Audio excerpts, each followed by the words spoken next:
नमस्कार दोस्तों, मैं मनोज राठौर एक बार फिर अपने चैनल पर आपका स्वागत करता हूं।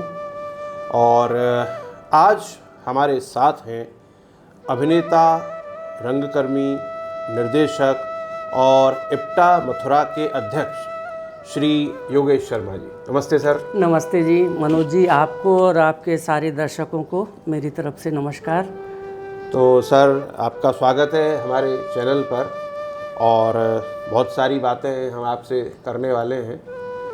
और शुरुआत यहीं से करते हैं कि आधुनिक रंगमंच और लोकनाट्य और इनमें क्या आप समानता देखते हैं, क्या आप इनमें डिफरेंसेस देखते हैं?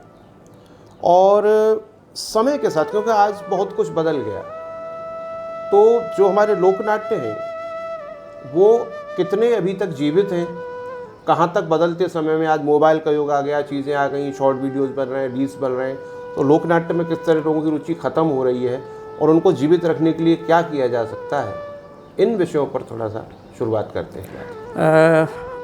मनोज भाई, आपने जैसा कहा कि लोकनाट्य इतना गहरा और इतना विस्तृत विषय है जिसके बारे में ऐसा माना जाता है कि एक व्यक्ति को अगर शतायु का जीवन भी मिले तो वो लोकनाट्य के बारे में उतनी गहराई तक नहीं पहुंच पाता है। अच्छा। लेकिन हम देश के लोकनाट्यों की बात न करके अपने इस ब्रज क्षेत्र के खास तौर से जो लोकनाट्य हैं उन पर मैं पहले थोड़ी सी बात करना चाहूँगा आपसे।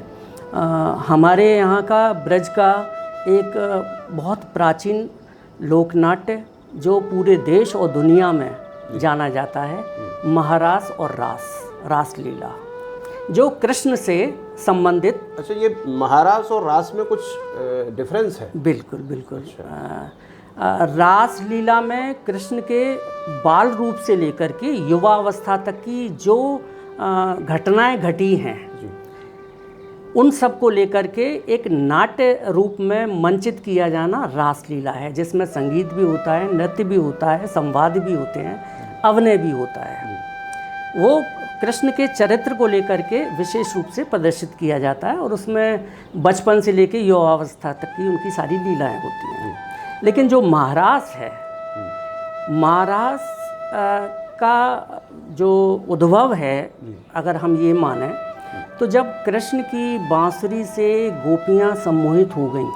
अच्छा। और केवल उनको कृष्ण ही नज़र आने लगा, तो कई बार ऐसी स्थितियां भी होती थीं कि पूर्णिमा का चांद निकला हुआ है, यमुना के किनारे पानी लेने के लिए गोपियां गई हुई हैं या वहाँ पर वन भ्रमण कर रही हैं और वो मन में ये ख्वाब रखती हैं, ये ख्याल आता है, ये सपना सोचती हैं कि काश अगर कृष्ण आए और यहीं पर हम लोग नाचें, गाएं और मिलें तो कितना आनंद होगा। तो जब ऐसी भावनाएं उनकी गोपियों के अंदर जागृत हुई तो कृष्ण का वहाँ पर आना होता है। और जब कृष्ण यमुना किनारे आए और उन गोपियों के साथ में नृत्य का शुभारंभ किया, इतना आनंदमय वो भाव में वो दृश्य था कि गोपियाँ अपनी घर जाने की अपनी सारी सुध बुध भूल गईं। कृष्ण ने भी अपने उस भाव को इस तरह से प्रकट किया है कि हर गोपी को ये लगे कि कृष्ण उनके साथ है। तो इत उत गोपी बिच बिच माधव, हर गोपी को ये एहसास हो रहा है कि मेरे साथ ही कृष्ण नृत्य कर रहे हैं, जबकि कृष्ण तो एक है और गोपियाँ अनेक हैं वहाँ पर। अब ये जब भाव जागृत हो गया और उनको बहुत उस भाव में वो बह करके आनंदित होकर के नृत्य कर रही हैं, और वहीं पर जब कृष्ण ये उनकी मनोस्थिति को समझते हैं कि अब गोपियों में मान आ गया, इनको ये घमंड आ गया, अहंकार आ गया कि कृष्ण तो मेरे संग ही है और तो बाकी किसी संग में नहीं, मेरे संग नहीं। कृष्ण वहाँ से अंतर्ध्यान हो जाते हैं। अच्छा। और वो रास करती करती वो जो गोपियाँ हैं वो उस कि भाई ये हुआ क्या कि कृष्ण कहाँ चले गए, वो वियोग में फिर कृष्ण को ढूंढती हैं। और वहीं से गोपी गीत जो रासलीला में और महारास में जिसका एक बहुत बड़ा महत्व स्थान है, वो गोपी गीत का उद्भव भी वहीं से शुरू होता है। तो कहने का जो वियोग जब उनका वियोग हुआ तो वो गोपी गीत। हाँ, वो जब पेड़ों से जा कर के यमुना के तट पर वो एक विक्षिप्त जैसी स्थिति में कि कृष्ण कहाँ हैं, हमें दिख क्यों नहीं रहे, अभी तो हमारे साथ नृत्य कर रहे थे, वो जो स्थिति बनी वो गोपी गीत की बनी। और पूरी दुनिया में ये गोपी गीत इतना महत्वपूर्ण हो गया कि लोग इसका पाठ करना, इसका श्रवण करना, इसको देखना, इस भाव में खोना, उनको लगता है कि कृष्ण की भक्ति में वो पूरी तरह से लीन हो रहे हैं। तो मूलतः जो अंतर है वो महारास नृत्य प्रधान है, संगीत प्रधान है, जिसमें केवल गोप और गोपिकाओं के साथ कृष्ण नृत्य करते हैं। लेकिन रासलीला जो है वो कृष्ण के चरित्र के जो विविध आयाम हैं उनको लेकर के अलग अलग जो प्रसंग हैं कृष्ण से जुड़े वो सारे उसमें तो ये रास और महारास में जो मूलतः ये अंतर है। दोनों में कृष्ण, गोपी, राधा सारे भाव हैं, लेकिन उसमें जो है वो केवल नृत्य है। तो जैसे हमने लोक नाट्य की बात की तो रास जो है वो लोक नाट्य हो गया। हाँ, रास। और रास के बाद में रास के बाद में अगर हम बात करें तो फिर आती है रामलीला। रामलीला और जैसे कृष्ण की लीलाओं का गुणगान होता है, मंचन होता है, ऐसी मर्यादा पुरुषोत्तम राम के विभिन्न घटनाओं को लेकर के रामलीला होती है। तो ये यहाँ की जो दो शैलियाँ हैं जो ब्रज क्षेत्र की, ये अपनी पूरी दुनिया में एक अनूठी पहचान रखती हैं। तो जैसे रास का हम मानते हैं कि ब्रज से वो रास जन्मा और फिर पूरे, तो क्या रामलीला का भी हम ब्रज से माने? नहीं, ये तो नहीं कहा जा सकता कि रामलीला मथुरा से शुरू हुई, लेकिन मथुरा की रामलीला में जितनी शास्त्रीयता, जितना श्रृंगार, जितना वहाँ अनुष्ठानिक रूप से प्रदर्शन होता है, इतनी कहीं रामलीलाओं में देखने को नहीं मिलता है। जैसे यहाँ रामलीला शुरू होने से पहले वर्ण वंदन होता है, यानी एक पूरा अनुष्ठान होता है जिसमें स्वामी, जिसको रामलीला का बोलते हैं, वो एक तरह से निर्देशक के साथ सारे कलाकार पात्र यज्ञ आहुति देते हैं। उसके बाद में उनका वर्ण बंधन होता है। उसके बाद में फिर उनकी जो है वो जो अपनी परंपरागत एक गद्दी है मथुरा में, वहाँ सारे जो पात्र हैं जो राम का, लक्ष्मण या और दूसरे स्वरूपों को धारण करेंगे, वो सब जा कर के गुरु गद्दी पर अपना मस्तक झुका के आते हैं। उसके बाद रामलीला शुरू होती है। तो मथुरा की रामलीला की 3-4 खास चीज़ें जो हैं वो यही हैं कि यहाँ शास्त्रीयता है गायन में और संगीत में। सेकंड, यहाँ पर श्रृंगार को बहुत प्राथमिकता दी जाती है। थर्ड, ये एक अनुष्ठानिक कार्य माना जाता है।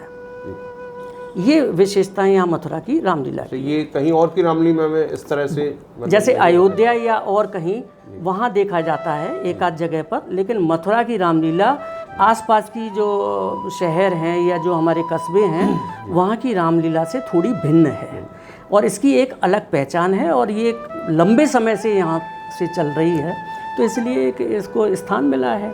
तो रासलीला, रामलीला। उसके बाद में आते हैं हम, यहाँ का जो प्रमुख लोक नाट्य है वो है जिसको हम कह सकते हैं स्वांग या सांगीत, भगत, या उसका जो आधुनिक और प्रचलन में बहुत ज़्यादा नाम आया वो आया नौटंकी। इनके थोड़े से भेद हैं, हल्का सा भेद है और इसको समझने के लिए हमें थोड़ा सा अध्ययन करना होगा। मैं अगर सांगीत, भगत या स्वांग इनकी बात करूं तो ये ब्रज क्षेत्र से इनका कहीं ना कहीं गहरा रिश्ता है। हालांकि नथाराम गौड़ का नाम आता है। हाँ, क्योंकि वैसे तो ये जो स्वांग है, नौटंकी है, इसका जो बेस है, मूल जो आधार है वो तो पंजाब है।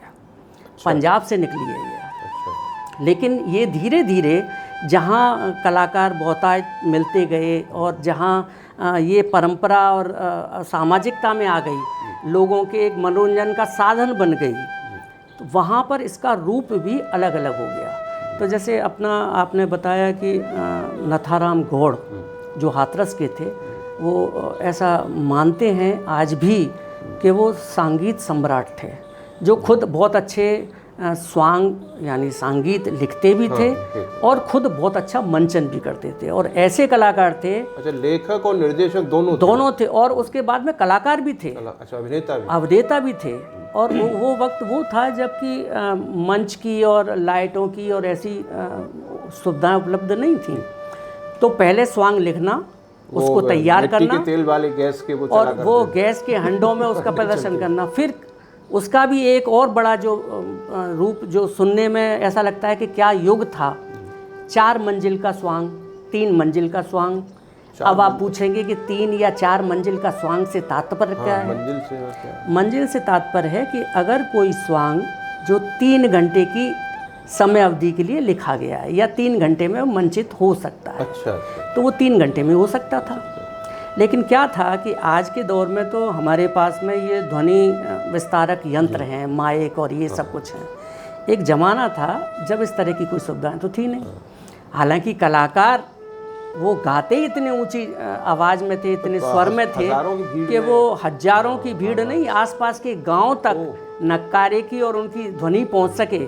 लेकिन वो जो मंच बनता था, वो मंच बनता था पब्लिक के बिल्कुल बीचों बीच में, यानी तख्तों को जोड़ करके एक मंच बनाया जाता था जिसकी 4 दिशाओं में दर्शक बैठे होते थे। चारों तरफ दर्शक बैठते थे। अब एक संवाद एक बार उत्तर की तरफ, एक बार दक्षिण की तरफ, एक बार पूरब की तरफ, एक बार पश्चिम की तरफ। जब एक एक आर्टिस्ट एक डायलॉग को 4 दिशाओं में जा कर के मुँह करके बोलेगा तो 3 चौक 12 घंटे की अवधि हो गई उस स्वांग की। ठीक, 12। अब समय कोई भी स्वांग या आज भी हम देखते हैं कि पहले तो क्योंकि ग्रामीण परिवेश था, खेती किसानी और इससे सब जुड़े हुए लोग थे, अपने खेत के और सब काम से फ्री होकर के फिर रात्रि में कहीं 9-10 बजे खाना वाना खा करके वो कार्यक्रम शुरू होता था। लेकिन सुबह 4 बजे उनको पशुओं को चारा डालना है, खेतों पे जाना है, तो 4 बजे से पहले स्वांग भी बंद किया जाएगा।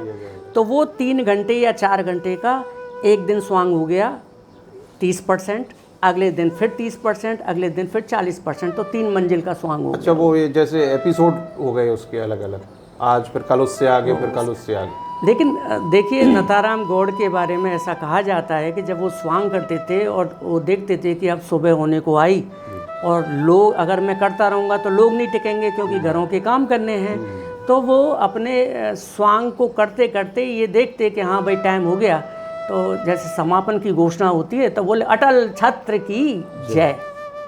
अब दर्शक देख रहे हैं और दर्शक जो कहने भाई नथाराम तेरो नाच जाइयो, कहने भरी जवानी में राण कर दिए, अब ही तो मजा आए वे लोगों, अब ही तेने स्वांग खत्म कर दिया। तो ये उन कलाकारों के अंदर क्षमताएं थी जो 5वें स्वर से शुरू करते थे और 7वें स्वर पर टीपदार आवाज़ में गाते थे, जिनकी गायकी में शास्त्रीयता थी। हालांकि मैं आपको इस प्रसंग से हट कर के थोड़ा सा बताऊं कि ब्रज के तो लोकगीतों में भी शास्त्रीयता है। ब्रज के अगर आप पुराने परंपरागत जो लोकगीत सुनेंगे जो गांव की महिलाएं गाती हैं, उनमें भी शास्त्रीयता है, वो भी रागों में बने हुए हैं। वो भी रागों में बंधे हुए हैं। तो इस तरह से नथाराम गौड़ संगीत के सम्राट हुए और उन्होंने अपने इर्द गिर्द बहुत सारे कलाकारों को तैयार किया स्वांग के और संगीत के क्षेत्र में। और वो देश आज़ादी से पूर्व उस ज़माने में विदेशों तक की उन दलों ने यात्राएं की। और अच्छा। स्थिति ये थी कि आप ये देखेंगे कि आज जैसे हम विश्व प्रसिद्ध व्यक्तित्व थे, इतना ऐसा व्यक्तित्व था। और उनके साथ में एक खास बात और थी कि जब उनका दल कहीं प्रदर्शन करने के लिए जाता था तो एक दर्जी विशेष रूप से उनके साथ चलता था। अच्छा। वो किस लिए कि नथाराम गौड़ अपने स्वांग में जिस तरह की ड्रेस पहनेंगे, अगले दिन उस तरह की ड्रेस की पहनने की इच्छा रखने वाले लोगों की संख्या हजारों में हो जाती थी। अच्छा। वो टेलर को इतना मतलब सुविधा नहीं मिल पाती थी कि वो इतने सारे वस्त्र सिल दे। तो जैसे आज होता है ना कि फिल्मों में हम देखते हैं कि फलां हीरो ने इस तरह की शर्ट पहनी, इस तरह का पैंट, उस तरह का क्रेज उनका। वो उस तरह का क्रेज आप देखिए, एज ए हीरो के उस तरह के कपड़े लोग पहनना चाहते थे। और उनके संगीत से प्रभावित होकर के हाथरस में एक बिजली मिल है जहाँ कपड़े की बहुत बड़ी एक मिल थी, वहाँ के सेठ जो सांगीत से प्रभावित थे और नथाराम गौड़ की इस गायकी से प्रभावित थे, उनने अपने वहीं कंपनी में, उस फैक्ट्री में ही एक पक्के मंच का भी निर्माण कराया था, केवल इसलिए कि जब हाथरस में प्रदर्शन हो तो पक्के मंच पर हो, वो तख्तों को जोड़ कर ना करें, क्योंकि वो इतने बड़े गायक हैं, इतने महान गायक हैं। तो संगीत ये हमारे पूरे ब्रज की है, और ये परंपरा मैं इसका कहीं ना कहीं दर्शक रहा हूँ या सहयोगी रहा हूँ, या इस प्रदर्शन को करवाने में मेरी भी कहीं छोटी मोटी भूमिका रही है। ये आप देखेंगे कि 95 तक, यानी 95 तक इस तरह के स्वांग, भगत, नौटंकी, ये कार्यक्रम मथुरा और वृंदावन में आसपास में खूब हुआ करते थे। स्वांग, भगत और नौटंकी, इसके थोड़े से हम भेद के बारे में बात करेंगे। तो देखिए, स्वांग भगत जो है, भगत से तात्पर्य बिल्कुल ऐसा स्पष्ट दिखता है जहाँ कोई भक्ति में प्रसंग का वर्णन किया जा रहा है। स्वांग में कुछ ऐसे काल्पनिक चरित्रों को रखा जाता था। काल्पनिक चरित्र कुछ तो सामाजिक, आर्थिक या जो क्षेत्रीय जो स्थितियाँ होती थी उनको लेकर के वो मंचन होते थे, लेकिन उसमें कुछ काल्पनिक पात्र भी डाल दिए जाते थे। और नौटंकी जो है, ये शैली जो शुरू हुई नौटंकी की, तो पहले क्या होता था कि स्वांग और भगत में महिला आर्टिस्ट नहीं थी, महिला कलाकार नहीं मिलती थी। हाँ, वो पुरुष ही महिलाओं के तो पुरुष ही जो है महिलाओं का किरदार किया करते थे। स्वांग और भगत में धार्मिक और अनुष्ठानिक कार्य से शुभारंभ होता था, इसलिए वहाँ महिलाओं का वैसे भी निषेध था। वहाँ हल्के फुल्की गायकी यानी गज़ल या फिल्मी पैरोडी का इस्तेमाल बिल्कुल नहीं किया जाता था। लेकिन नौटंकी में दूसरी तरफ क्या हुआ कि ये जो कानपुर में गुलाबबाई जो सबसे नौटंकी की एक प्रथम महिला के रूप में जिनको देख सकते हैं, फिल्म भी बनी थी तीसरी कसम, जब वो इस क्षेत्र में आई तो महिलाओं का आना शुरू हुआ। नौटंकी में फिर कुछ अश्लील और कुछ मजाक के लिए ऐसे प्रसंग को भी जोड़ा जाने लगा जो बिल्कुल भक्ति यानी भगत और स्वांग से विपरीत थे। तीसरी बात, वहाँ की गायकी में कुछ पैरोडी भी यूज़ की जाने लगी। ये आप कानपुर शैली का बता, कानपुर शैली की बात बता रहा हूँ। कहा जाता है कि वहाँ का जो नक्कारा वादक था, वो जिन डंडियों को लेके नक्कारा बजाता था, उसके अंदर इतनी सिद्ध हस्त था वो नक्कारा बजाने में कि 9 डंडियों को उछाल के नगाड़े पर चोट मारता था। तो नव टंकार से कहीं नौटंकी की उत्पत्ति। अब तरह तरह के लोग हैं, तरह तरह की मान्यताएं हैं, लेकिन मूल में अगर जाएंगे तो ये एक ऐसी गायकी है जो बहुत मुश्किल है, दुष्कर है, बड़ी श्रम साध्य है, जिसके लिए साधना की आवश्यकता है, क्योंकि इसके स्वर, इसकी लय, इसकी गति, इसके जो राग हैं, वो उनको हर एक किसी को समझना बहुत मुश्किल हो जाता है। बड़ा मुश्किल काम है, बड़ा दुष्कर कार्य है। अभी दुर्भाग्य से हमारे यहाँ इस क्षेत्र में अब कहीं यदा कदा कोई सुनने को मिलती है, नहीं तो ये एक विलुप्त स्थिति में पहुंच गई है विधा हमारे यहाँ की नौटंकी स्वांग। रास और रामलीला तो जीवित है अभी। रास रामलीला जीवित है। रास भी एक तरह से आप देखेंगे, रासधारी भी एक वक्त हुआ करता था। सावन और भादों के दिनों में वृंदावन में जितनी रास मंडली हुआ करती थी वो वृंदावन में रास करती थी। और आप अब वृंदावन में सावन भादों के दिन में चले जाएंगे, कहीं 1 या 2 जगह रास होते हुए मिलेंगे। पहले पूरा ये एरिया जो है ना, वो जगह जगह रास हो रहे हैं। फोगला आश्रम में हो रहा है, फलानी जगह हो रहा है, यहाँ हो रहा है। इतनी रास मंडलियाँ थी, और बाहर के जो दर्शक या दर्शनार्थी जो आते थे वो रास का पूरा आनंद लेते थे। रास का हिरास भी क्यों हुआ, उसके पीछे भी थोड़े से कारण हैं। रास में अधिकतर छोटे बच्चों को इसमें कलाकार के रूप में लिया जाता था। और रास मंडलियाँ उनको लेकर के जगह जगह प्रोग्राम कार्यक्रम देने के लिए जाया करती थी। तो शिक्षा दीक्षा से तो बिल्कुल दूर हो गए। हाँ, क्योंकि छोटे बच्चे हैं तो जा नहीं पाते। तो उनका आगे चल के फ्यूचर क्या होगा, भविष्य क्या होगा, इस पर किसी ने ध्यान नहीं दिया। हुआ ये कि वो बच्चे जो 7, 8, 10 साल तक के थे वो रास में उपयुक्त थे, कलाकारी कर सकते थे, लेकिन जब दाढ़ी मूंछ आ गई तब क्या करें, उनका वो मुश्किल होने लगा। तो अभी आप देखेंगे कि ये धीरे धीरे, और दूसरा क्या है कि एक बड़े बजट का ये कार्यक्रम होता है, क्योंकि इतने सारे लोगों को लेकर के आप कोई प्रदर्शन करते हैं जिसमें 25-30 आर्टिस्ट कम से कम हों, तो उसके हिसाब से लोगों में पैसा देने की रुचि भी कम होती चली गई। दूसरा, पाश्चात्य संस्कृति, टीवी, फिल्में, ये सब चीज़ों ने इस रास को कहीं धीरे धीरे समाप्त कर दिया। रामलीला भी देखने अब दर्शक शायद पहले की तुलना में कम जाते हो। बहुत कम। पहले एक माहौल हुआ करता था बचपन में, हमें छोटे छोटे थे, जाते थे रामलीला देखने और किलोमीटर दूर जाते थे, वहाँ से पैदल चलते, मिट्टी के खिलौने खरीद के लाते थे वहाँ से। तो ये धीरे धीरे ख़त्म होने लगा है। तो लोक नाट्य सही मायने में ब्रज के कुछ लोक नाट्य बिल्कुल समाप्ति की कगार पे हैं, और हम अपने आप को अगर ये कहें कि हम रंगकर्मी हैं तो सही मायने में हम रंगकर्मी नहीं हैं, क्योंकि रंग कर्म और नाट्य कर्म, इसमें भी दोनों में भेद है। एक नाटक करने वाला नाट्यकर्मी हो सकता है, लेकिन नाटक करने वाला रंगकर्मी हो जाए ये जरूरी नहीं है। अच्छा, तो इसको जरा विस्तार से बताइए सर। रंग कर्म में जो आपकी क्षेत्रीय लोक नाट्य विधाएं हैं, अच्छा, उनको आप नाटकों में किस स्तर पर परोते हैं और उनको किस तरह से जीवित रखने का प्रयास करते हैं। अच्छा, तो अब कब करेंगे? जब हम इस लोक नाट्य के बारे में जानेंगे, इसको पढ़ेंगे, इसको देखेंगे, इसको सुनेंगे, इसकी विधाओं पर कुछ थोड़ी जानकारी लेकर के नाटक में प्रयोग करेंगे, तब हमारा लोक नाट्य नाट्य में जब परिवर्तित होगा। क्योंकि नाटक तो वैसे ठीक है कि भरत मुनि ने कहा है कि नाटक जो है वो 5वां वेद है, लेकिन किस स्थिति में? उन्होंने अपने 14वें अध्याय में भरत मुनि के ने नाट्य शास्त्र में ये भी लिखा है, जहाँ लोक नाट्य उस नाटक में शामिल हों। क्योंकि लोक नाट्य निकलता है समाज से, क्षेत्रीयता से, आपके सामाजिक और आर्थिक जो पहलू हैं वहाँ से निकलता है। लोक नाट्य जो है वो किसी व्यक्ति विशेष की प्रस्तुति नहीं है। लोक नाट्य जन भावना को लेकर प्रदर्शित किया जाने वाली क्रियाएं हैं। तो ये तो सर नई जानकारी मिली कि रंगकर्मी और रंग कर्म में आप विविध रूपों को लेकर के जब आप नाट्य प्रस्तुति में, अभी मैंने कोई प्रदर्शन किया, किसी बड़े नाटककार का नाटक लिया और उसके संवाद को हमने अभिनय और हल्का फुल्का संगीत, वैसे तो संगीत आजकल क्या हो रहा है कि फिल्मों की धुनें और वो लगा करके उस नाटक में प्रस्तुत किया जा रहा है, लेकिन जैसे भी किया जा रहा है, अगर हमने वो किया है तो उसको करने वाले सब नाट्यकर्मी हैं, रंगकर्मी नहीं है।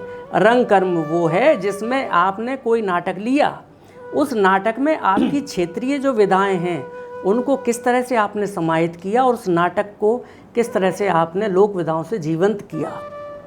आपकी चाहे भाषा हो, आप बहुत सारे यहाँ इस तरह के लोग हैं जो आज भी ऐसी ऐसी कहावतें कहते हैं, ऐसे ऐसे शब्द हैं जिनका अर्थ नहीं जानते लोग। उन कहावतों को लें, हम लोक संगीत को लें, यहाँ लोक विधाओं के कुछ पुट का इस्तेमाल करें। अभी आपने शायद कुछ दिन पहले देखा होगा, इप्टा मथुरा ने प्रदर्शित किया था कथा कृष्ण कालिंदी की। हाँ, देखा था। मैं उसको रंग कर्म कह सकता हूँ। क्यों? उसमें भली वो क्षेत्रीय नहीं है, वो विधा माइम आर्ट, बिल्कुल आधुनिक आर्ट है, लेकिन उसमें रास भी था। उसमें रास शैली में आपने नृत्य देखा होगा उसमें, ठीक है। तो उसमें माइम के साथ में रास को भी जोड़ा था, रास के साथ में यमुना को भी जोड़ा था। भाई क्षेत्रीय जो विषय वस्तुएं हैं, अगर आप उनको नाटकों में नहीं पिरोते हैं, आप बात करते हैं अमेरिका की या आप बात करते हैं कलकत्ता की, प्रदर्शन कहाँ कर रहे हैं? प्रदर्शन तो मथुरा में कर रहे हैं ना। तो मथुरा से उस नाटक का क्या जुड़ाव है, क्या लगाव है दर्शकों को? जैसे मैंने नाटक देखा था शिवाजी, मुझे अच्छा लगा कि उस नाटक में भली शिवाजी की जो उनका जीवन चरित्र था वो प्रदर्शित किया गया, लेकिन उस नाटक में एक जगह ये भी आया कि वो मथुरा आए, मथुरा रहे।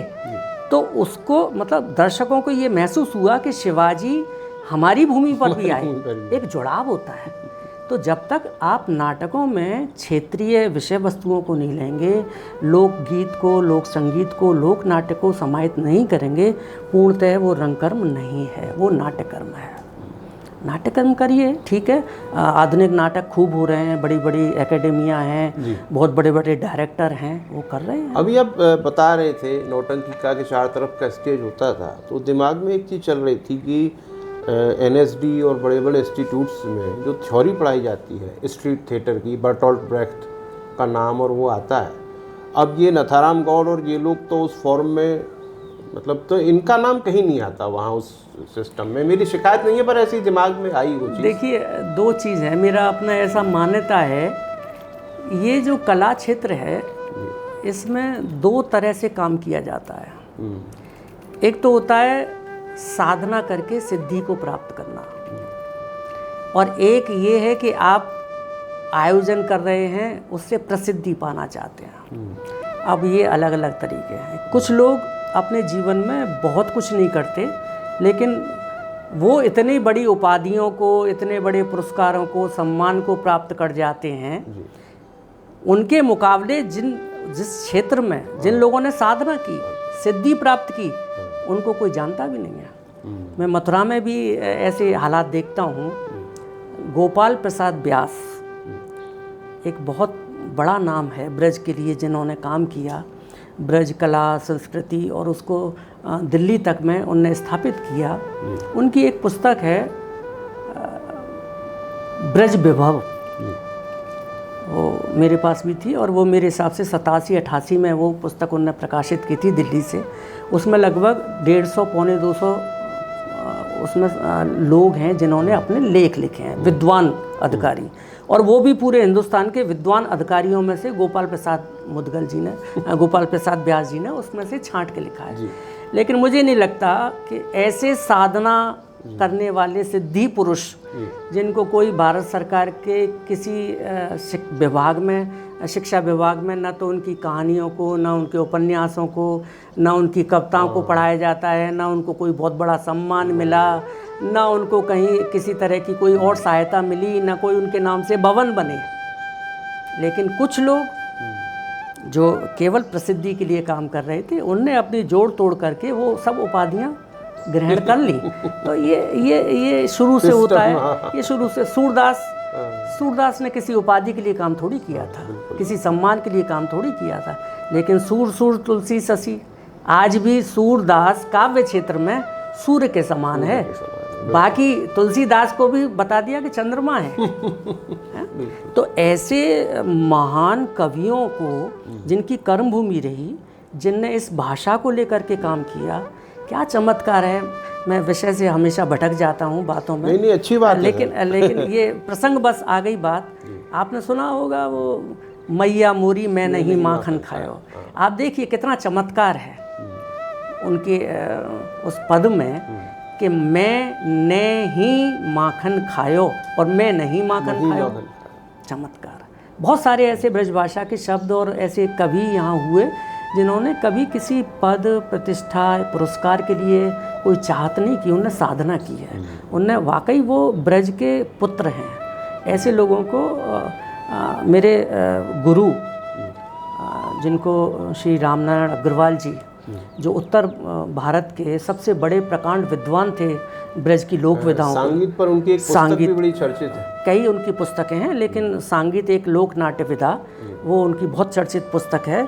और वास्तव में कोई रंगकर्मी होता है तो ऐसी चीज़ों को, संदीपन जी ने लगातार 3-4 बार मुझे टोक करके ये कहा कि कैसे भी आप रामनारायण अग्रवाल भैया जी की लिखी हुई पुस्तक संगीत एक लोक नाट्य विधा को ला के दो, मैं उसका अध्ययन करना चाहता हूँ। मैंने वो 2-1 बार याद नहीं रहा, 2-1 बार वो पुस्तक नहीं मिल पाई, लेकिन अंतिम उसमें फिर मैं पुस्तक लेके आया और उनने पढ़ा, संदीपन भाई ने। लोक नाट्य के बारे में जब तक नाट्यकर्मी ना जाने, पूरी तरह से मैं नहीं मानता कि भाई वो नाट्यकर्मी है, सीधी बात है। तो ये है। तो मैं चर्चा कर रहा था उसकी उपाधि और पुरस्कार की, सम्मान की। तो सिद्धि और साधना, प्रसिद्धि के लिए आप साधना कर रहे हो या सिद्धि के लिए कर रहे हो, भाई इसके बारे में तो ज़्यादा कुछ कहने की आवश्यकता नहीं है। लोग हैं अपना यश पाने के लिए, पैसा कमाने के लिए। और मेरी ऐसी मान्यता है कि साधना से सिद्धि मिलती है, और सिद्धि से सरस्वती कृपा करती हैं, लक्ष्मी तो पीछे वैसे ही चली आती है। वाह। लेकिन आप अगर लक्ष्मी के लिए प्रयास करोगे, अपने यशो गान के लिए प्रयास करोगे, तो वो सिद्धि आपको नहीं मिलेगी, सरस्वती आपको नहीं मिलेगी। तो जो नथाराम जी थे उनने सिद्धि के लिए काम किया था। आज भी देखिए, मैं चर्चा कर रहा था अभी कुछ दिन पहले, यहाँ कृष्णा कुमारी जो नौटंकी की बहुत बड़ी अदाकारा रही हैं, कलाकार रही हैं, गायक रही हैं। 10-12 साल का था तब देखी थी उनकी परफॉर्मेंस। एक वक्त था जब हम छोटे थे तो हम सुनते थे कि कृष्णा कुमारी जहाँ आती थी 10, 20, 25 गाँव के लोग उनके नौटंकी को देखने के लिए, उनके कार्यक्रम को देखने के लिए आते थे। और मथुरा के आसपास के जनपदों में कितने ऐसे विद्यालय हैं जहाँ उन्होंने अपने कार्यक्रम को प्रस्तुत करके, चंदा इकट्ठा करके विद्यालयों का निर्माण कराया। कौन सी भारत सरकार ने उनको उपाधियों से और उनकी जो आज की स्थितियाँ हैं उसमें मदद कर दी। दूसरे और हैं यहाँ पर छाता में ताराचंद प्रेमी, काफ़ी नौटंकी के बड़े अच्छे कलाकारों में से हैं। लेकिन समय की मार है, लोग अब या तो इस विधा को पसंद नहीं करते, या टीवी, मोबाइल, यूट्यूब और इन सब ने इन विधाओं को कहीं गर्त में ले जाके पटक दिया है।